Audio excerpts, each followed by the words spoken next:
উপস্থিত মা বোনেরা, আসসালামু আলাইকুম। কেমন আছেন আপনারা? সবাই ভালো আছেন?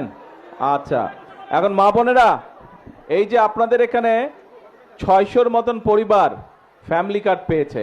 আমি জানি আরো অনেক পরিবার এখানে আছে যারা এখনো পায়নি, ইনশাল্লাহ তারা পাবে।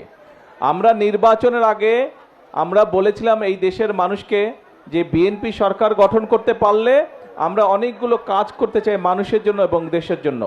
তার মধ্যে একটি কাজ ছিল, আমরা বাংলাদেশে, সারা বাংলাদেশে প্রায় 4 কোটি পরিবার আছে, পরিবার মানুষ না, 4 কোটি পরিবার আছে। আমরা এই পরিবারের যে নারী প্রধান, সেই নারী প্রধানের হাতে আমরা ধীরে ধীরে ফ্যামিলি কার্ড পৌঁছে দিব, এরকম একটি কথা আমরা বলেছিলাম। আজকে এই গৌরনদীতে প্রায় 600 পরিবার এই ফ্যামিলি কার্ড পেয়েছে। আরও পরিবার বাকি আছে, তাদেরকেও ইনশাল্লাহ আমরা পৌঁছে দিব। আমরা সরকার যখন গঠন করলাম, সরকার গঠন করার পরে যেই বাজেটটি আমরা পেয়েছিলাম, সেই বাজেটটি হচ্ছে আমাদের আগের সরকারের তৈরি করা বাজেট। সেই বাজেটে তারা ফ্যামিলি কার্ডের জন্য কোনো বরাদ্দ রেখা নেই। আপনারা নিশ্চয়ই পত্রপত্রিকায় পড়েছেন যে গত কয়েকদিন আগে আমরা সংসদে, জাতীয় সংসদে আমরা বাজেট উপস্থাপন করেছি এবং সেই বাজেটে আমরা ফ্যামিলি কার্ডের জন্য অর্থ বরাদ্দ রেখেছি। আমরা গ্রামের যারা আছে, গ্রামের যে পরিবারগুলো আছে, খেটে খাওয়া মানুষের যে পরিবারগুলো আছে, অসহায় দুস্থ যে পরিবারগুলো আছে, আমরা ধীরে ধীরে প্রথমে তাদের হাতে ফ্যামিলি কার্ড পৌঁছে দিতে চাই।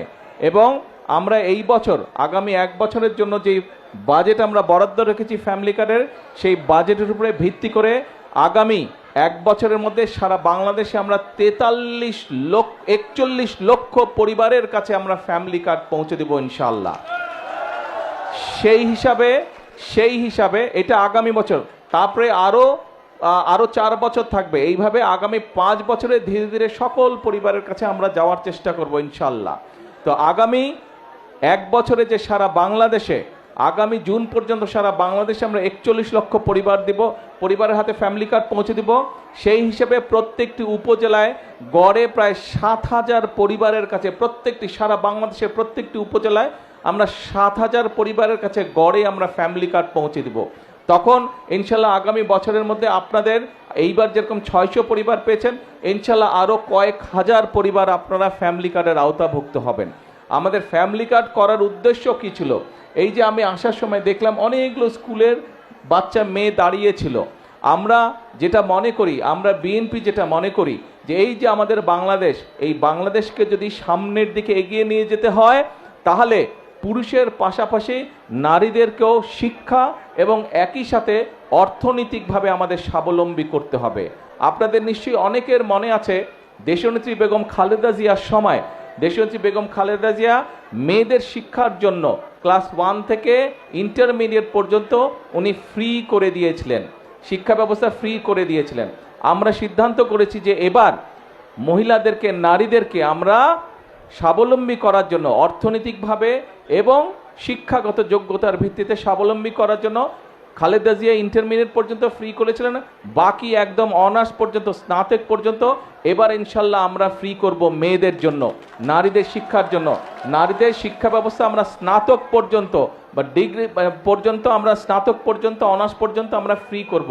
এবং শুধু ফ্রি করব না, যে সকল মেয়েরা ভালো রেজাল্ট করবে তাদেরকে আমরা বৃত্তির ব্যবস্থা করব ইনশাল্লাহ সরকার থেকে। এবং শিক্ষার পাশাপাশি নারীরা বা মায়েরা যাতে অর্থনৈতিকভাবে স্বাবলম্বী হতে পারে, সেই জন্য এই ফ্যামিলি কার্ড আমরা দিয়েছি। এই যে এখানে আমরা 3 জন মায়ের সাথে কথা বললাম, এর বাইরেও আপনারা প্রায় যে 600 মা আছেন, আপনারা নিশ্চয়ই গত 2 মাস যাবত যে ফ্যামিলি কার্ড পাচ্ছেন। হ্যাঁ, একবারে তো সব সমস্যার সমাধান হবে না, সংসারের সব সমস্যার সমাধান তো একবারে হয় না, কিন্তু এই 2 মাসে দেখেন অনেক বছর ধরে হয়তো কোনো কাজ আপনি করতে পারছিলেন না, হয়তো ওষুধ কিনতে সমস্যা হচ্ছিল, ওষুধ আনলে এটা আনতে পারেন না, এটা আনলে ওষুধ আনতে পারেন না, অথবা ছেলে মেয়ের শিক্ষার ব্যাপার, অথবা ছেলে মেয়ে কোনো একটা শখ করেছে কিছু জিনিস কিনবে, কাজেই এই জিনিসগুলো হয়তো আপনার পক্ষে সম্ভব হচ্ছিল না। কিন্তু এই ফ্যামিলি কার্ডটা পাওয়ার ফলে, আমরা যেই বোনদের কথা শুনলাম তাদের কাছ থেকে আমরা জানলাম যে ফ্যামিলি কার্ড পাওয়ার ফলে একটু হলেও তাদের জন্য সুবিধা হয়েছে সংসারের কাজগুলো গুছানোর জন্য। আমাদের লক্ষ্য এটাই, আমাদের উদ্দেশ্য এটাই, যে আমাদের মায়েরা যাতে একটু হলেও ভালো থাকতে পারে, দেশের মানুষ যাতে একটু হলেই ভালো থাকতে পারে। প্রিয় মায়েরা, প্রিয় বোনেরা, আজকে আমাদেরকে যদি সামনের দিকে দেশকে এগিয়ে নিয়ে যেতে হয়, যদি দেশের মাদের হাতে, প্রত্যেকটি নারীর হাতে যদি ফ্যামিলি কার্ড পৌঁছে দিতে হয়, তাহলে আপনাদের সাহায্য, আপনাদের সমর্থন, আপনাদের সহযোগিতা বর্তমান বিএনপি সরকারের প্রয়োজন। বিএনপি সরকারকে আপনারা যদি, দেশের নারী সমাজ সকলে যদি বিএনপি সরকারকে সহযোগিতা করে, যদি বিএনপি সরকারের পাশে থাকে, ইনশাল্লাহ আমরা ফ্যামিলি কার্ড আস্তে আস্তে সারা দেশে পৌঁছে দিতে পারবো।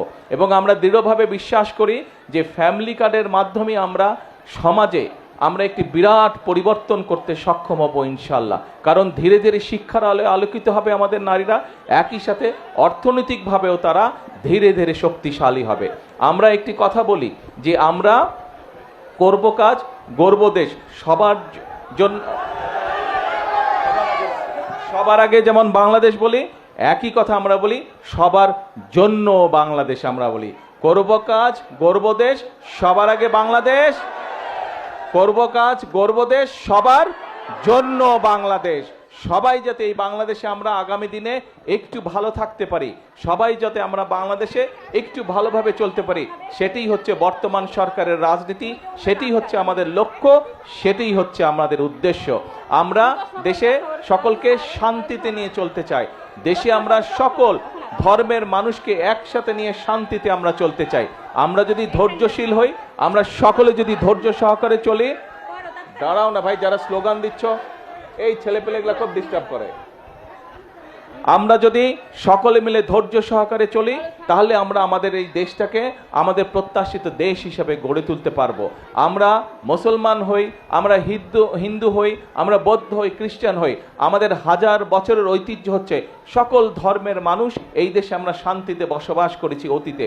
কাজেই বর্তমানে এবং ভবিষ্যতেও আমরা চাই সকল ধর্মের মানুষকে একসাথে নিয়ে, কোনো ভেদাভেদ না, সকলকে মানবিকতার ভিত্তিতে বিচার করে আমরা এই দেশকে পুনর্গঠন করতে চাই, আমরা এই দেশকে সামনে এগিয়ে নিতে চাই। এবং সকল সময় আমি একটি কথা বলি, বিএনপির সকল রাজনৈতিক ক্ষমতার উৎস জনগণ। এই জনগণের সমর্থন এবং এই জনগণের সমর্থন যতক্ষণ বিএনপির কাছে থাকবে, যতক্ষণ বিএনপির পাশে জনগণ থাকবে, বিএনপি কোনো বাধা মানবে না। বিএনপি দেশকে ইনশাল্লাহ সামনের দিকে এগিয়ে নিয়ে যাবে জনগণকে সাথে নিয়ে। আপনাদের কাছে আবারও, আপনাদের কাছে এবং সারা বাংলাদেশের দল মত নির্বিশেষে, শ্রেণী পেশা নির্বিশেষে, ধর্ম মত নির্বিশেষে সকল মানুষের কাছে দেশকে এগিয়ে নিয়ে যাবার, দেশকে পুনর্গঠন করার সমর্থন ব্যক্ত করে আমার বক্তব্য আমি শেষ করছি। ইনশাল্লাহ আবারও আসবো আপনাদের এলাকায়, আবারও আপনাদের সাথে কথা হবে। আল্লাহ হাফেজ। বাংলাদেশ জিন্দাবাদ।